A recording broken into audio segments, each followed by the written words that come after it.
Hey la famille, comment ça roule chez vous? Moi ça va encore, hein. Dieu me fait grâce. Il m'est arrivé à plusieurs reprises de contempler à quel point être en bonne santé est important. Quand même je pense à mes temps de maladie. C'est tellement bien, c'est tellement bon de bien se sentir.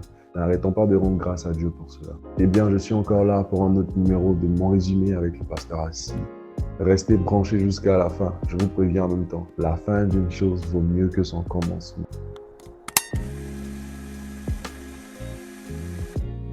J'entends adoration et divinisation. Ce mois de septembre est pour moi esprit et vie, comme l'Esprit l'a déclaré, un mois d'adoration. Alléluia. En tout cas, après le message de ce dimanche que j'ai reçu, je vais passer toute ma semaine dans des profonds temps d'adoration. Les portes de ma divinisation sont ouvertes en ce mois au travers de mon adoration à Dieu.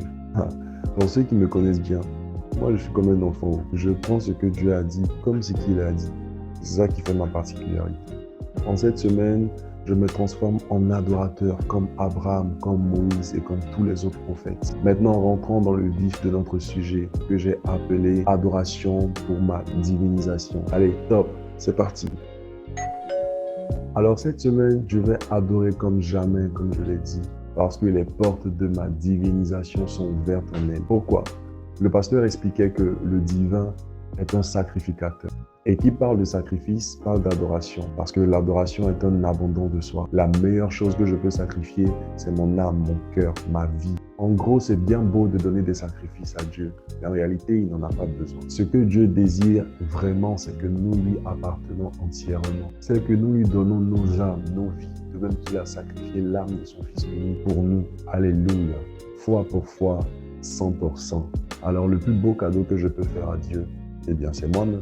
Et c'est là que se trouve la divinisation. Il a expliqué que tout ce que je cherche dans la vie est caché en elle. Toute chose appartient à Dieu parce qu'il est divin. Et toute chose appartient à Christ parce qu'il est aussi divin. Donc toutes choses seront miennes quand j'atteindrai la divinité. L'or et l'argent appartiennent à Dieu.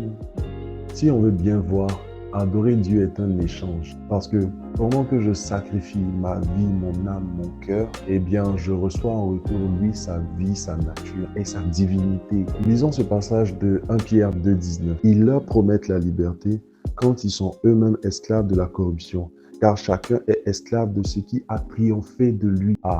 Si je suis esclave de ce qui a triomphé de moi, et que l'adoration que je rends à Dieu appelle son triomphe, eh bien que je sois son esclave alors, son martyr, ce qui veut dire soldat, celui qui est prêt à tout pour la volonté de Dieu, qui est vendu pour l'évangile. Et c'est à cela qu'appartient la puissance de Dieu. Si c'est l'argent, les femmes ou les désirs de ce monde qui triomphent de moi, alors je suis leur esclave. Je ne peux donc pas hériter de la divinité, car la puissance de Dieu n'est pas pour les hommes charnels, a-t-il dit. Au contraire même, plus dans ma chair, je me sens libre de faire ce que je veux. Plus mon chemin pour l'enfer se dessine.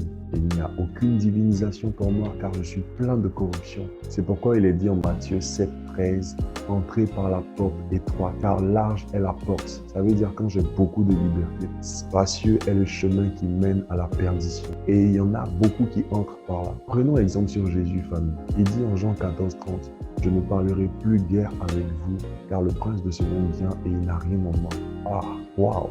Aucune corruption de ce monde n'est en lui. Il est divin, mon Jésus. C'est pourquoi même les démons le craignent. Jésus était un puissant adorateur.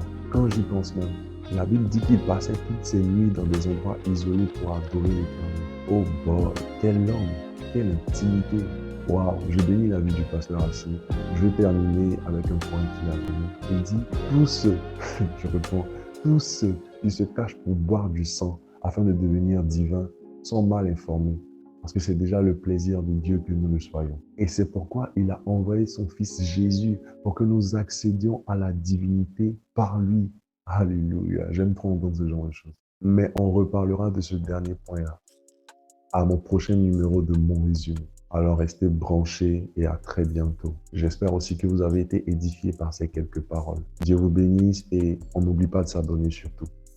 Peace.